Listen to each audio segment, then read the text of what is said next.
Kebangkitan dinasti Ayyubiyah.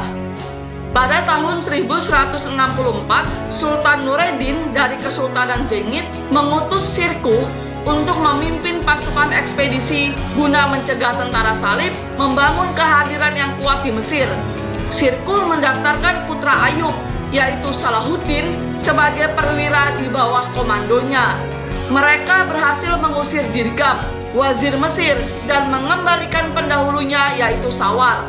Setelah diangkat kembali, Sawar malah memerintahkan Sirkuh untuk menarik pasukannya dari Mesir, tetapi Sirkuh menolak dengan alasan bahwa Sultan Nureddin ingin dia tetap tinggal.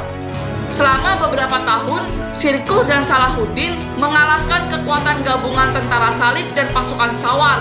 Pertama di Bilbais, Mesir, kemudian di sebuah situs dekat Giza, dan di Alexandria, di mana Salahuddin akan tinggal untuk melindungi, sementara Sirkuh mengejar pasukan tentara salib di Mesir Hilir. Sawar meninggal pada tahun 1169 dan Sirkuh menjadi wazir, tapi dia juga meninggal pada akhir tahun itu. Setelah kematian Sirkuh, Salahuddin diangkat menjadi wazir oleh pemimpin dinasti Fatimiyah, yaitu Al-Adid. Salahuddin segera mendapati dirinya lebih mandiri dibandingkan sebelumnya dalam karirnya. Nureddin mengabulkan permintaan Salahuddin agar ayahnya Ayub ikut bersamanya. Namun, Ayub diutus terutama untuk memastikan bahwa kekuasaan Abbasiyah diproklamasikan di Mesir. Namun Salahuddin enggan melakukannya karena posisinya sebagai wazir Fatimiyah. Salahuddin mengkonsolidasikan kekuasaannya di Mesir setelah memerintahkan Turansyah untuk memadamkan pemberontakan di Kairo yang dilakukan oleh resimen Nubia yang berkekuatan 50.000 tentara Fatimiyah. Setelah keberhasilan ini, Salahuddin mulai memberikan anggota keluarganya posisi tinggi di negara tersebut dan meningkatkan pengaruh Muslim Sunni di Kairo. Pada tahun 1171, Al-Adid meninggal dan Salahuddin mengambil keuntungan dari kekosongan kekuasaan ini, secara efektif mengambil kendali negara. Setelah merebut kekuasaan, ia mengalih kesetiaan Mesir ke dinasti Abbasiyah yang berbasis di Baghdad dan menganut Islam Sunni. Ekspansi, penaklukan Afrika Utara dan Nubia. Salahuddin pergi ke Alexandria pada tahun 1171 sampai dengan 1172. Sebuah dewan keluarga diadakan di sana oleh para emir Ayyubiyah Mesir, di mana diputuskan bahwa keponakan Salahuddin akan melancarkan ekspedisi melawan wilayah pesisir Barka. Saat ini adalah bagian dari wilayah Libya di sebelah barat Mesir dengan kekuatan 500 orang kavaleri. Untuk membenarkan penyerbuan tersebut, sebuah surat dikirimkan kepada suku Baduy di Barka, menegur mereka atas perampokan mereka terhadap para musafir dan memerintahkan mereka untuk membayar pajak. Yang terakhir ini harus dikumpulkan dari ternak mereka. Pada akhir tahun 1172, kota Aswan dikepung oleh mantan tentara Fatimiyah dari Nubia, dan gubernur kota tersebut meminta bala bantuan dari Salahuddin yang menurutinya. Bala bantuan datang setelah Nubia meninggalkan Aswan, tetapi pasukan Ayyubiyah yang dipimpin oleh Turansyah maju dan menaklukkan Nubia Utara. Setelah merebut kota Ibrim, Turansyah dan tentara Kurdinya untuk sementara menginap di sana. Dari Ibrim, mereka menyerbu wilayah sekitar, menghentikan operasi mereka setelah menerima proposal gencatan senjata dari Raja Nubia yang berhasil di Dongola, Sudan.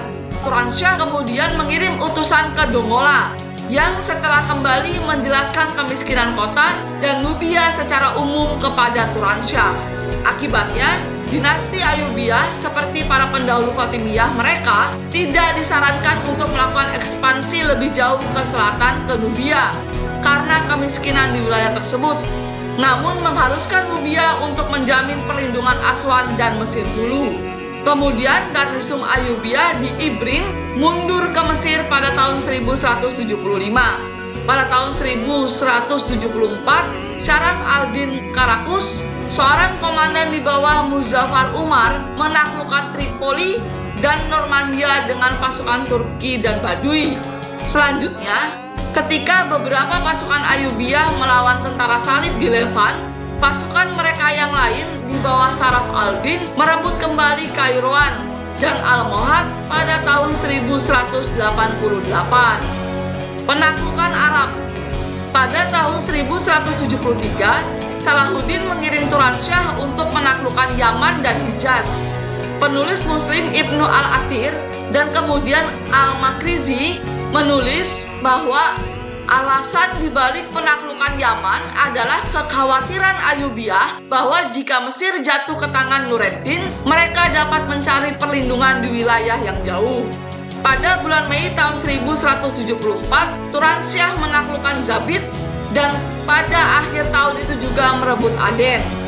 Aden menjadi pelabuhan maritim utama dinasti tersebut di Samudra Hindia dan kota utama Yaman, meskipun ibu kota resmi Ayyubiyah Yaman adalah Taiz.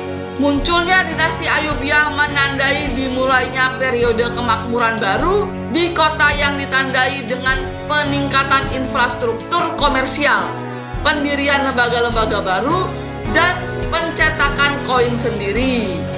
Setelah kemakmuran ini, dinasti Ayyubiyah menerapkan pajak baru yang dipungut dari kapal-kapal galai. Turansyah mengusir sisa penguasa Hamdanid di Sanaa, menaklukkan kota pegunungan pada tahun 1175. Dengan penaklukan Yaman, Ayyubiyah mengembangkan armada pesisir Al-Asakir Al-Bahriyah yang mereka gunakan untuk menjaga wilayah Sanaa, pantai laut di bawah kendali mereka dan melindungi mereka dari serangan bajak laut. Penaklukan ini sangat penting bagi Yaman karena Ayyubiyah berhasil menyatukan 3 negara merdeka sebelumnya, yaitu Zabid, Aden, dan Sanaa di bawah satu kekuatan. Dari Yaman, seperti halnya dari Mesir, Ayyubiyah bertujuan untuk mendominasi rute perdagangan Laut Merah yang menjadi sandaran Mesir dan berusaha memperketat cengkraman mereka atas Hijaz. Tempat perdagangan penting yang berada saat ini berada di wilayah Saudi Arabia. Untuk mendukung perdagangan ke arah Laut Merah, dinasti Ayyubiyah membangun fasilitas di sepanjang jalur perdagangan Laut Merah Samudra Hindia. Penaklukan dan kemajuan ekonomi yang dilakukan oleh Salahuddin secara efektif membangun hegemoni Mesir di wilayah tersebut.